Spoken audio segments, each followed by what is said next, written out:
बॉलीवुड की दुनिया वो दुनिया है जहाँ रिश्ते बनते और बिगड़ते रहते हैं। इस माया नगरी के कुछ ऐसे सच हैं जो सामने भी आते रहते हैं। आज हम कुछ ऐसे रिश्तों के बारे में बात करेंगे जो कि पर्दे पे तो एकदम आइडियल कपल की तरह दिखे, लेकिन रियल लाइफ में ये बिछड़ते रहे। क्या ये कोई इत्तेफाक है या इस ग्लैमरस दुनिया का सच है कि इसमें रिश्ते अक्सर बिगड़ जाते हैं, या यूं कहें इस माया नगरी की चकाचौंध में खो जाते हैं कहीं। आखिर ऐसा क्यों होता है कि इनके रिश्ते अक्सर खोखले पड़ जाते हैं। चलिए बिना वक्त गंवाए सीधे पॉइंट पे आते हैं और बात करते हैं गोविंदा और सुनीता आहूजा के बारे में। गोविंदा और सुनीता आहूजा, इनकी पेयर को एक आइडियल पेयर के रूप में रखा गया था, लेकिन इनकी जोड़ी के बीच में जो बातें आई वो सबको हैरान कर दी। इनकी शादीशुदा जिंदगी के 37 साल साथ में बीत चुके हैं, लेकिन गोविंदा और सुनीता के तलाक की खबरों ने सबको अचंभित कर दिया और किसी को इस बात का यकीन ही नहीं हो रहा था कि दोनों अपनी शादीशुदा जिंदगी के 37 साल बिताने के बाद अपनी शादी को ख़त्म करने जा रहे हैं। टीवी पे इस पे डिबेट बहुत ज़्यादा होने लगे थे, लेकिन इन अटकलों के बीच में अंततः ये बात क्लियर हो गई कि ये दोनों तलाक नहीं ले रहे हैं। इन दोनों के फैमिली मेंबर और लॉयर्स ने ये बात आके क्लियर की कि नहीं, इन दोनों के बीच सब कुछ ठीक है और इन्होंने साथ में जाकर नेपाल के टेम्पल में पूजा भी की। फिर सवाल ये उठता है कि इतनी अटकलें क्यों लगी? क्या इनके बीच में कोई रिश्ते में खटास आया था और वो फिर ठीक हो गया? इस तरह से सुनीता आहूजा आके टीवी पे इंटरव्यू दे रही थी, उससे पब्लिक को लग रहा था कि इन दोनों के बीच कुछ ठीक नहीं चल रहा है। लेकिन जब बातें बहुत ज़्यादा बढ़ने लगी थी, फिर रियलिटी को या तो इन लोगों ने दबा दिया या आपसी समझौता करके फिर साथ में रहने लगे, क्योंकि कई तरह के अटकलें लग रही थी कि गोविंदा को जब से गोली लगी है उसके बाद से या उसके थोड़े समय पहले से ही इन दोनों के रिश्तों में खटास आ चुकी है। शुरू में तो गोविंदा और सुनीता एक साथ अक्सर पार्टियों में देखे जा रहे थे, इंटरव्यू भी साथ साथ देते थे, लेकिन कुछ टाइम से सुनीता आहूजा अकेले ही पार्टी में और इंटरव्यू देते हुए नज़र आ रही थी और कई बातें उन्होंने अपनी शादीशुदा ज़िंदगी के बारे में बताई जो लोगों को काफ़ी अचंभित भी की थी, क्योंकि इनकी शादीशुदा ज़िंदगी के बारे में पब्लिक एक राय बना के बैठी थी कि इनकी शादीशुदा ज़िंदगी अच्छी चल रही है। जिस तरह से पर्दे पे ये रियल हीरो हैं, उसी तरह अपनी लाइफ में भी ये एक रियल हीरो ही हैं। लेकिन तलाक की खबरों के बाद से पब्लिक का भ्रम या यूं कहें कि जो अटकलें लगी उससे तलाक की बातें तूल पकड़ी और जिस तरह से ये कहा जा रहा था कि हाँ इनका पेयर एक आइडियल पेयर है, वो अब लोगों की नज़र में नहीं रह गया है। अब बात करते हैं अरबाज और मलाइका अरोरा के बारे में। इन दोनों ने भी अपनी शादीशुदा ज़िंदगी के 18 साल साथ में बिताए और एक बेटा होने के बावजूद इन दोनों का डिवोर्स हुआ। इनकी शादीशुदा ज़िंदगी में एक लवर की एंट्री हुई और फिर ये दोनों सेपरेट हो गए। इन दोनों की शादीशुदा ज़िंदगी टूटी ही नहीं, बल्कि इन दोनों ने ही एक नए चैप्टर की शुरुआत भी कर ली। इन दोनों की शादीशुदा ज़िंदगी का सफ़र 1998 में शुरू हुआ। फिर 2017 में इन दोनों ने तलाक का निर्णय लिया और तलाक ले लिया। जब इन दोनों ने ये डिसीजन लिया और तलाक लिया तो मीडिया में काफ़ी हल्ला मचा था, लेकिन एक बात तो गौर करने वाली थी कि इन दोनों ने तलाक लेने के बावजूद आपस में एक रिस्पेक्टफुल रिलेशनशिप बनाया रखा। इनका बेटा अरहान है और उसको अक्सर अपने पापा मम्मी दोनों के साथ देखा जाता है। इन दोनों के रिलेशन में एक बात देखने को मिली कि इन्होंने बेटे के लिए साथ साथ समय बिताया तथा बेटे को कभी इस बात की अपनी तरफ से इन दोनों ने कोशिश की कि फील ना करें कि वो दोनों अलग हो चुके हैं। इन दोनों को अक्सर तभी साथ में देखा जाता था जब इनका बेटा इंडिया आता था या इनके घर में कोई फैमिली पार्टी होती थी जिसमें इनका बेटा रहता था। वहाँ अरबाज और मलाइका दोनों को साथ साथ अक्सर देखा जाता था। अभी जब मलाइका के फादर की डेथ हुई थी उसमें भी अरबाज पहुँचे हुए थे और वो मलाइका को सपोर्ट करते हुए नज़र आ रहे थे। इस तरह से हम देख रहे हैं कि इन दोनों के बीच अंडरस्टैंडिंग तो है। ये दोनों रिश्ते ख़त्म होने के बाद भी अपने बेटे की वजह से या आपस में इनकी अंडरस्टैंडिंग ऐसी है कि जब एक दूसरे पे तकलीफ़ आती है तो ये दोनों को साथ स्पॉट किया जाता है। क्योंकि जब मलाइका के फादर की डेथ हुई थी उस समय मलाइका से पहले ही अरबाज वहाँ पहुँच गए थे और मलाइका को इन्होंने सपोर्ट भी किया था। अरबाज अपने बेटे के लिए भी पूरे सपोर्ट में खड़े रहते हैं। इतनी अंडरस्टैंडिंग होने के बाद भी ये माया नगरी में इतनी साल शादीशुदा ज़िंदगी के बिताने के बावजूद इन दोनों का रिश्ता क्यों टूटा, ये भी सोचने की बात है। जब आपस में इतनी अंडरस्टैंडिंग थी तो फिर एक लवर की एंट्री होने की वजह से अपनी शादीशुदा ज़िंदगी को बर्बाद करना कहाँ तक सही है, इस बारे में आप लोग ज़रा कमेंट करके बताइएगा। और अगर नए हैं तो प्लीज़ चैनल को सब्सक्राइब कर दीजिएगा और वीडियो को अंत तक ज़रूर देखिएगा।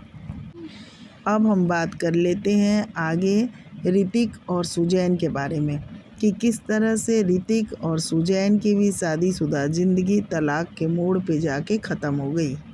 इन दोनों की लव स्टोरी किसी एकदम फिल्मी स्टोरी से कम नहीं थी। 14 सालों का साथ और 2 प्यारे प्यारे बच्चे।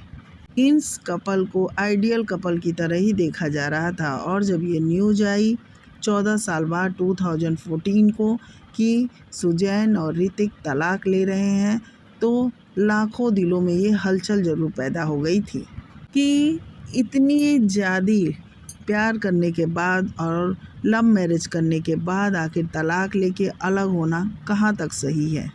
तो क्या प्यार की कस्में खाना इतना कमज़ोर है कि इनका रिश्ता यूं इतनी जल्दी ख़त्म हो गया। ऋतिक और सुजैन ने मुंबई के बांद्रा कोर्ट में आपसी समझौता के साथ तलाक ले लिया था।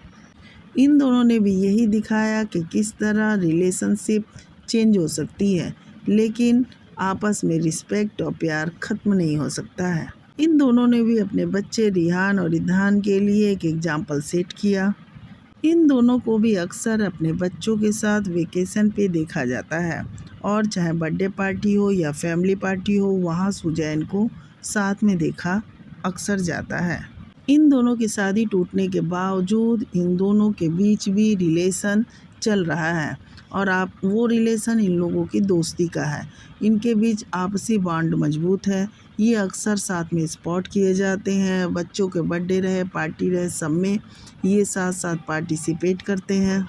यहाँ भी एक ही बात सोचने पे मजबूर कर देती है कि आपसी अंडरस्टैंडिंग होते हुए बच्चों का केयर दोनों को है। दोनों साथ साथ बच्चों के लिए खड़े रहते हैं, फिर भी अपनी शादीशुदा ज़िंदगी नहीं निभा पाए, जो कि अक्सर इन दोनों को साथ में स्पॉट किया जाता है और एक दूसरे पे कोई भी प्रॉब्लम आने पे ये एक दूसरे के लिए खड़े नज़र आते हैं। फिर वही बात आती है कि आखिर इस तरह से साथ साथ रहने के बावजूद, एक दूसरे से फ्रेंडशिप रहने के बावजूद ये रिश्ता क्यों नहीं निभा पाते हैं। यही सेम करिश्मा कपूर और संजय कपूर में भी हुआ कि संजय कपूर और करिश्मा कपूर का तलाक हो गया। तलाक के बाद करिश्मा कपूर ने अपने परिवार को यानी अपने बेटे बेटी को बहुत स्ट्रांगली हैंडल किया और बहुत अच्छे से ये उदाहरण पेश किया कि वो किसी भी तरह से कमज़ोर नहीं है। उन्होंने अपने बेटे बेटी दोनों को खुद से परवरिश दिया और खुद पाला।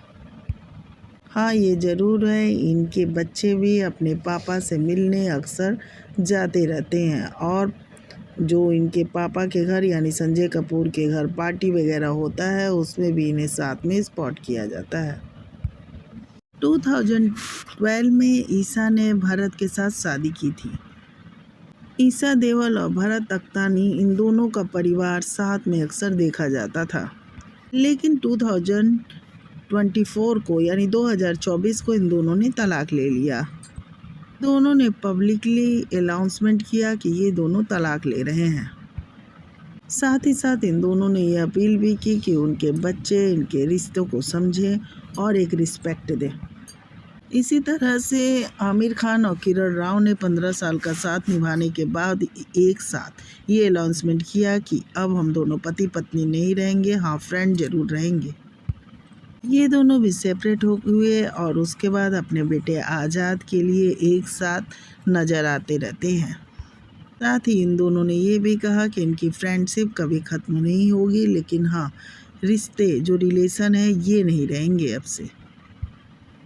इसी तरह से फरहान अख्तर ने भी 2016 में तलाक लिया। हाँ उसके बाद भी अपनी दोनों बेटियों के लिए एग्जाम्पल सेट किया कि मैं अपनी बेटियों के लिए तो फादर का रोल अदा करता रहूँगा और एक फ्रेंडशिप के साथ रिश्ते निभाता रहूँगा। इसी तरह सैफ और अमृता का था। इन्होंने 12 साल के एज डिफरेंस के बावजूद शादी की और अंततः तलाक हुआ। इन दोनों ने 1991 में शादी की थी। फिर 2004 में यानी कि शादी के 13 साल बाद इन दोनों ने तलाक ले लिया।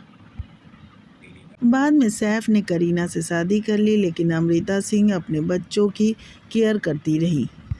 ये भी हमें ये दिखाता है कि इन दोनों के रिलेशन में एज आया और फिर आपस में बिना झगड़े के ही म्यूचुअल अंडरस्टैंडिंग के साथ इन दोनों ने तलाक ले लिया। इसी तरह कुछ हुआ संजय दत्त और रिया पिल्लई दोनों के रिश्ते में। इन दोनों ने 1998 में शादी की और 2005 में तलाक ले लिया। इस तलाक के बाद संजय दत्त ने मान्यता से शादी की। इन दोनों ने भी एक दूसरे के साथ यानी रिया पिल्लई और संजय दत्त ने एक दूसरे के साथ बदसलूकी की जगह आपसी समझौता के साथ तलाक ले लिया। जिस तरह से इन्होंने लव किया, फिर शादी की, फिर अलग हो गए, तो क्या ये सही रहा? या जिस तरह बिपाशा और जॉन ने किया कि ये शादी से पहले ही एक दूसरे को समझे और ना समझ आने पर एक दूसरे से शादी किए बिना ही अलग हो गए। आप हमको कमेंट्स करके ज़रूर बताएं कि इस तरह से 37 साल तक शादी निभाने के बाद फिर अलग होने का डिसीजन लेना सही है, या बिपाशा और जॉन की तरह आपस में रिलेशन में शादी के पहले ही एक दूसरे को समझ लेना ज़्यादा सही है, या जिस तरह अरबाज और मल्लिका ने किया कि नहीं शादी किया, फिर ऋतिक और सुजैन ने किया कि शादी करने के बाद फिर तलाक ले लिया। हाँ आपसी समझौते के बाद इनके रिश्ते चल रहे हैं, ये सही है। क्योंकि अगर आप शादी करके रिश्तों को तोड़ रहे हो तो जाहिर बात है कि किसी दोनों में से किसी एक का दिल तो टूटेगा। एक का अगर किसी दूसरे से अटैच हो गया है तो ये ज़रूरी नहीं कि दूसरे का भी दिल किसी और से अटैच हो जाएगा। इससे तो अच्छा यही है कि आप अगर शादी के बंधन में बंध रहे हैं उससे पहले ही ये सुनिश्चित कर लें कि हाँ हम दोनों एक दूसरे के साथ अपने रिश्ते को निभा रहे हैं। और शादी पहले ही अगर फ्रेंडशिप रखने के बाद आपको लग रहा है कि हाँ हम रिश्ते आगे नहीं निभा सकते हैं, फिर शादी के बंधन में बंधने की ज़रूरत क्या है? क्योंकि फिर रिलेशन में बंधने के बाद आपका परिवार भी इसमें इन्वॉल्व होता है और एक का दिल तो दुखता ही है।